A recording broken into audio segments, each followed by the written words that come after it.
Hello everybody, Skyrim here, back again with another Diablo Immortal video. Jumping right into it, we're doing the cross-examination again, of course, in the most recently released patch notes.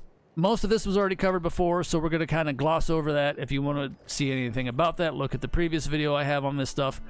I do some of it there. We're just picking up where basically we left off. There are a few more intricate details this time around. As you can see, that's the Blizzard notes. This is the Chinese notes. Let's go ahead and hit it. They always leave stuff out whenever it comes to global on the Blizzard end notes here, so I'm going to try to cover all the bases as best I can here. So let's go. This one, of course, the event is going to happen from the 30th to August 27th. We will get a login event, and we're all getting 10 legendary crests, of course. So I'll look forward to that the most and make use of it there. Now we're getting cards, of course, because this is Hearthstone event. If you didn't already know, let's rehash this point really quickly. And here are some of the abilities to these cards. You get a common card and an epic card of all the classes. Randomly, we'll acquire these as we go along. They even have Warlock in here, Shaman. It's not going to be, you know, the classes in this game, mind you. It's the classes in Hearthstone, so keep that in mind. That was revolved around World of Warcraft. So, yeah, that's why there's going to be all of that. Now, if you do play Hearthstone, you can get a Hearthstone card back during the event, of course. So, there you go. You have to be at least a level 10 character in this game, and Immortal, yeah. Log into Diablo Immortal and on a character that is level 10 and has completed the tutorial. So that's all you have to do to get that for Hearthstone, if you so choose, if you still play that one, mind you. So there you go. That's what that one is. It's got the Immortal crown on it, from Immortal in it, with a little fiery demonite kind of background to it. As we go back to the claim and log rewards. Now, as you can see, there is also going to be a promo code, but that is not going to be live until this patch goes up on the 30th. So hold off on that just in case. Hold off on that just in case. But as you can, we'll show you what that all entails. But for right now, the most important one, of course, we get one copy of the new 2-star Monoflux Legendary Gem, 10 Legendary Crests, which I look forward to the most anyway, and of course the Azure Serpent Portal cosmetic. I actually look forward to that too, because this one should be permanent like the other ones of these limited time events have been as well. So I look forward to that. Now, the one thing that is not permanent, however, is the avatar frame. They mention, I don't know why they didn't make mention of it here, but in the Chinese notes they did say so as such. It will be a limited time frame. Oh, actually no, maybe the frame itself isn't, but the portrait, the avatar portrait, will probably be limited. So maybe the frame we get to keep, because we did have the ones from the previous events that we did have to keep. But I don't know. They always blur the lines whenever it comes to both of those, and it's kind of a pain to follow. All right, so here is what the card collect promo code will get us when it's activated. So like I said, I'd hold off just in case. You might try to put it in now. You might actually be able to get stuff now, but you're taking a chance in that, you know, trying to do it again when the event goes live and be like, oh, you've already claimed this, or oh, you got a duplicate, so that's no good. Delete. So yeah, I'm holding off. I'll wait until the 30th and punch that in. We get 3 of every normal gem, basically, 10 rare crests, 1 random card, a legendary item, and a legendary weapon. So there you go. So that's cool. We're getting a login, straight up 10 legendary crests, and then we get, 10 rare crests with the promo code. But hey, they're not going to give us 20 legendary crests. That'd be too much. All right. Now, let me know in the comments down below on this one, especially, of course, those of you that are cosmetic collectors out there. This will be in the shop, of course. Is this a reskin? I have kind of a feeling, I don't know. A lot of them look very similar, so I don't know. I don't really have my collection to go through because, well, I don't get a lot of the paid cosmetics. Obviously, I don't get any of the paid cosmetics. I get the ones that you can earn in-game from the Heliquary raids, but that's it. But yeah, let me know in the comments if you have something similar to this or if it is a definite reskin, which at this point I would not put that past them because they've done this multiple times in the past with other ones. So yeah, I'm just curious. I'm absolutely curious about that one. here it is. Winds of Fortune has finally started to come back around. I knew we were overdue for one, so let's make the most of it again when it comes to doubling our daily normal party gem drops, okay? I made multiple videos on this before. I'm just going to cover this really, really quick on what to do, what I'm going to do. This one runs from the 30th to August 6th, so there's plenty of time to pick your spots. Basically, the long and short of it is, do not collect your party gems if you can hold that off, because you have the three-day catch-up mechanic on both your dungeon runs and your daily party gems. Okay, so what I'm going to do, this is what I'm personally going to do myself. I'll probably try to abstain from getting party gems done on Saturday and Sunday. Then, come Monday, it'll be alright to do it then and run your daily party gem runs and your dungeons and all that kind of stuff, all that catch-up mechanic. Activate the first you have to activate the Winds of Fortune buff, because it is a 24-hour real-time activation. Not in-game, but real-time. So make sure you do it to the latter part of the day on Monday, so that way it will carry over to the next day, and you can double your party gems again on Tuesday as well. But that's the process behind this, to maximize your normal gem drops. Now, granted, they already said that the 12 party gems on the day of will be, only 12 of those will be tradable, but all the bonus gems are going to be bound, which is fine. You're still getting them, and that's the whole point of this. And that's the only thing that really is substantial when it comes to these Winds of Fortune events, because this other stuff is nice fluff, but it is literally fluff. The double drop on the legendaries and gold experience, that kind of thing, it's finite. It ends very, very fast. You blink and the buff of that effect will be over, because they put caps on those things. So, again, the most benefit out of this, of course, is doubling your normal gems. And 3 days worth, like I said, if you do the catch-up mechanic, is the best way to approach this. All right. Spent more on that time on that than I planned on. Let's move on. The Gambler's Toll. This looks like our new event center that we're going to be getting here after the other one ends, of course. So this is the tagline, perhaps, to the next one. And then we'll get the usual standard fare of returning events: Survivor's Bane, Conqueror, Alley of Blood, Wild Brawl. You get the idea. And then, of course, it shows the collective amount of rewards per usual in our monthly event center. And yeah, it's whatever. Honestly, it's not all that great for what it could be. All these events need serious buffed for those of us at endgame. This looks great to starter players, of course, but a lot of this stuff needs to be scaled. A lot of this stuff needs to be scaled up to be really worth a damn to us anymore. But yeah. Slay in the Trial of the Hearth. Yeah, Trial of the Hearth. There's card selections before you go in. Instead of Trial of the Horde, it still says Trial of the Hordes there, but we get to use Hearthstone cards and their effects before heading into a match. So that will make it for a nice little variant to that kind of stale gameplay at this point. And the same deal with the Enchanted Plains.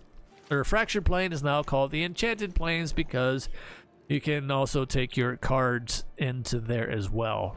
I think it's only 3, of course. But anyway, Mana Flux Gem we've discussed at length in the previous video. I'm not going to cover this again, but there it is. If you didn't already know, I made multiple videos on that already and how I feel about it. So far, I'm still on the fence with it.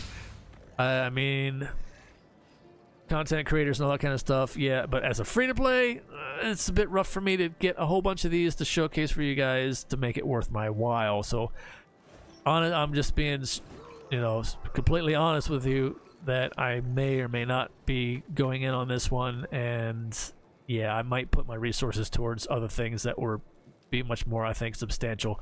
This one's a little weird on how it procs. It does have its advantages, I guess. If you're on low life, to negate other players' skills in Battlegrounds, but at that point, you're probably going to drop soon anyway, and the benefit's going to be, oh, is the gem ready to fire and proc at that specific moment?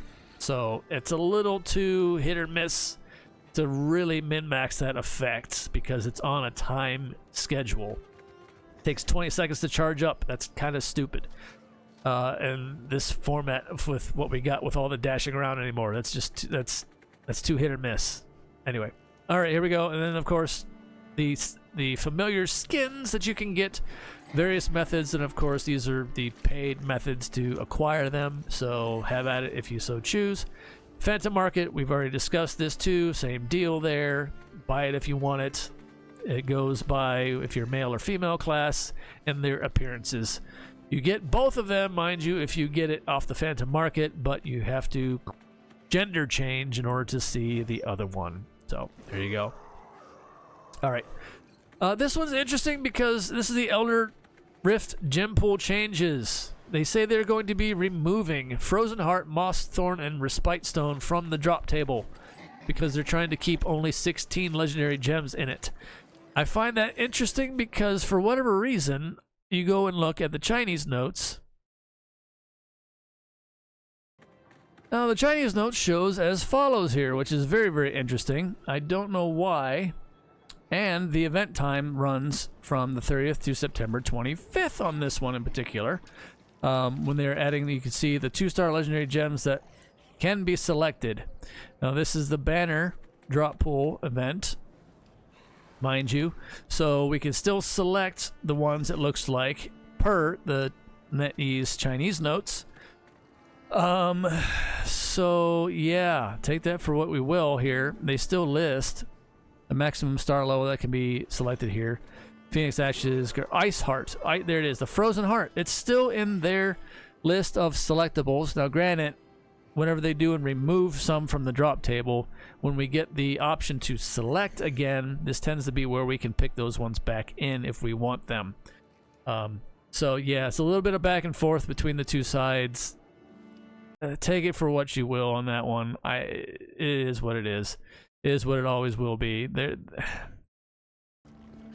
I don't know. NetEase does the developing, obviously, and then, you know, Blizzard gets the notes, and then they just kind of take liberties, I think, sometimes with how they describe certain things and change. But anyway.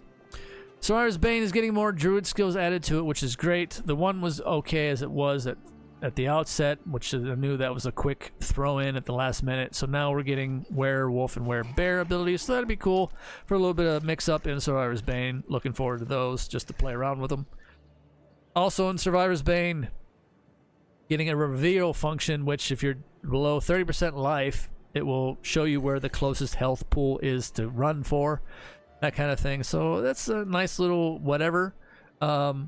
I feel like it detracts from the gameplay a little bit, and I think you're better off trying to be like, oh, I'm low on life, I really need to find one, and that puts more of a panic into it instead of saying, oh, here, go over this way.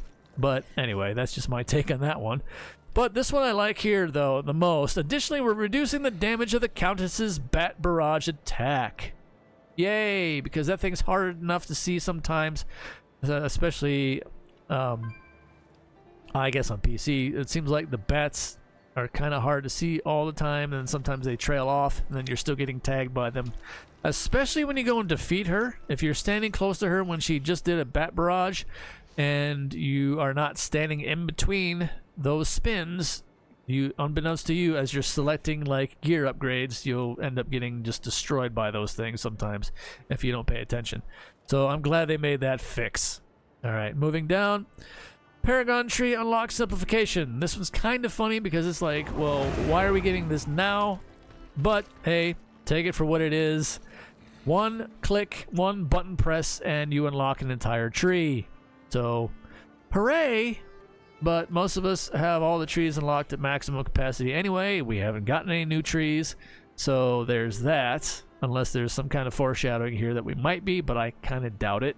They just keep giving us more legendary skills to dump our excess points into anymore for slight incremental upgrading of our stats. So, yeah, it's a weird one. The Vanguard Charm Inventory Management as well is also a weird quality of life update, but hey, take it for what it is. And it says, has been requested by our players, and we're excited to announce that you will now be able to unlock the Vanguard Charms in your inventory. Hooray, but I think a lot of us players are asking for things that are much more substantial than this and have been screaming at you guys to fix throughout the course of the game. But hey, I guess we'll take this for what it is. And moving on. Now, Wild Brawl Legendary Gem updates. This one applies to those of you who, do that whole, quote, free gem power extraction whenever you go and make your main gem dormant and then you slot powered up gems into those to re-power the main gem back up.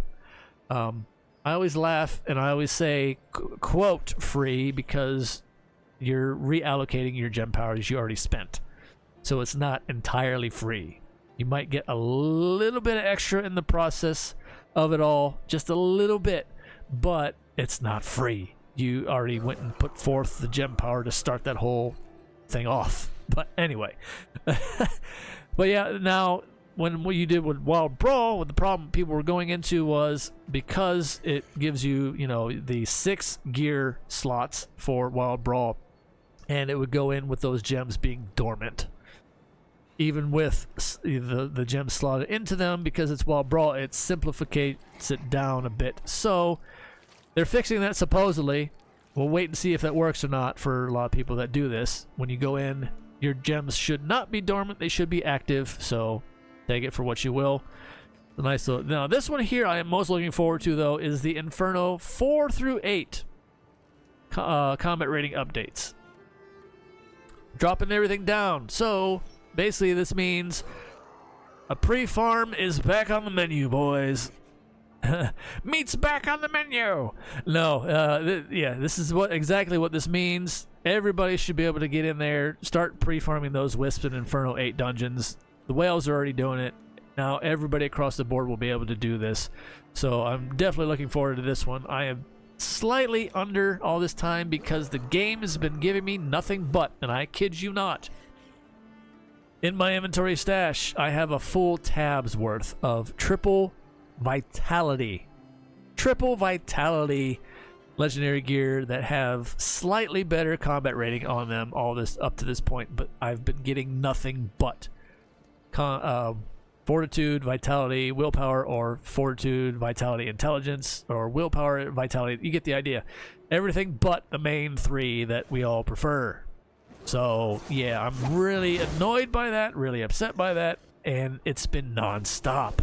Even on some of my triple set pieces I've been getting recently, they've all had freaking vitality, and I can't stand it. It's given me gear farming chore burnout from that process. So yeah. But I am looking forward to this change, however, so then I won't have to change anything. I don't have to worry about changing my gear. I can just hop on over and hit it and start farming those wisps, because as we all know, crafting is the only way to go to get the set pieces we truly still want, no matter what. That stupid set hunter event thing that's still ongoing will try to tout, say, oh, this is great, you can get the set pieces you want. Yeah, and then they'll give us vitality, or there'll be 2 slots for normal gems instead of 3 slots, and yes, and so on and so forth. So yep. Now, I find this funny, however. You might not notice this one here. They did Inferno 6, Inferno 5, Inferno 4. Now, look at this. Catastrophe 4. That's supposed to say Inferno 4. They missed the translation adjustment here because on the Chinese notes, and when you do a Google Translate, it says Calamity. So, yeah, Blizzard missed that change on their side. The Chinese notes here says Calamity when you do a Google Translate for Inferno. So that's kind of funny, haha. But anyway, finally wrapping things out here. I know it's been a long run. Thank you for hanging in there with me all this time. The Chinese notes make mention they make mention. So we this is definitely foreshadowing here. We will be getting new essences released. It looks like on the 13th of August, because the server Paragon will have reached 1,000 officially.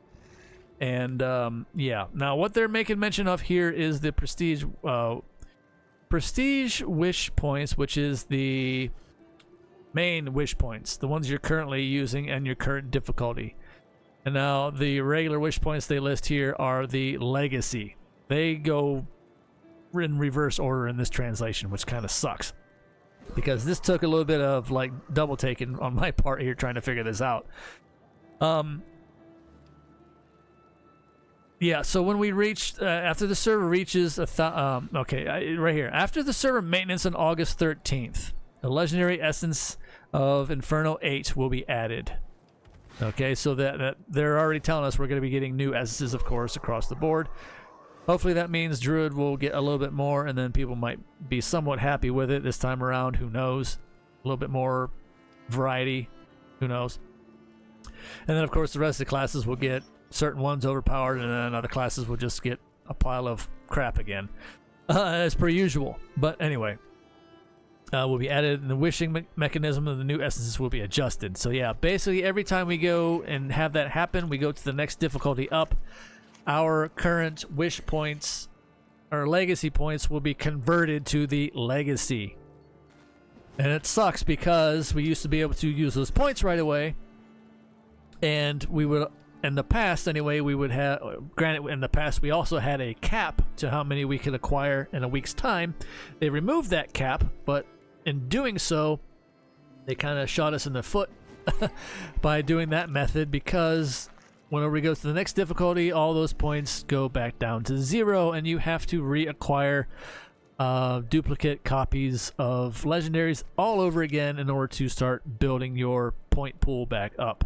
So that's why that still sucks. That still applies here. They're just saying that sometimes whenever they release those essences, or the server difficulty reaches that, pain point switch, sometimes that happens in between, and they're just, this is basically just them saying they're going to adjust it accordingly. Okay, it's not in our benefit. It's unfortunately just what they're doing. So take that for what you will on it. It is what it is. And here you go. Here's bug fixes if you wanted to see them on the Chinese patch notes. They never list this in Blizzard notes. There are some bug fixes floating around still, particularly one Demon Hunter that's still being abused in the Battlegrounds by petty whales. But if you know, you know. I'll go into that maybe in another video when it talks about Battlegrounds again and things of that nature. But anyway, let me know what you think in the comments down below about all things discussed here. I know I rambled on a bit on this one, longer than I intended to, as per usual, but that's pretty much standard quo. Hopefully that broke it down a bit better for you guys, so you can get the proper comparison and the stuff that gets left out. I don't like to just, copy pasta, the patch notes like per usual. It's kind of hard not to have the same form of content, like I've said before in the past on this, when it comes to other content creators out there who do this stuff. But yeah, I try to keep it a little bit different from all of that in this regard. So hopefully that comes across and conveyed, and I hope everybody appreciates it to some form or another.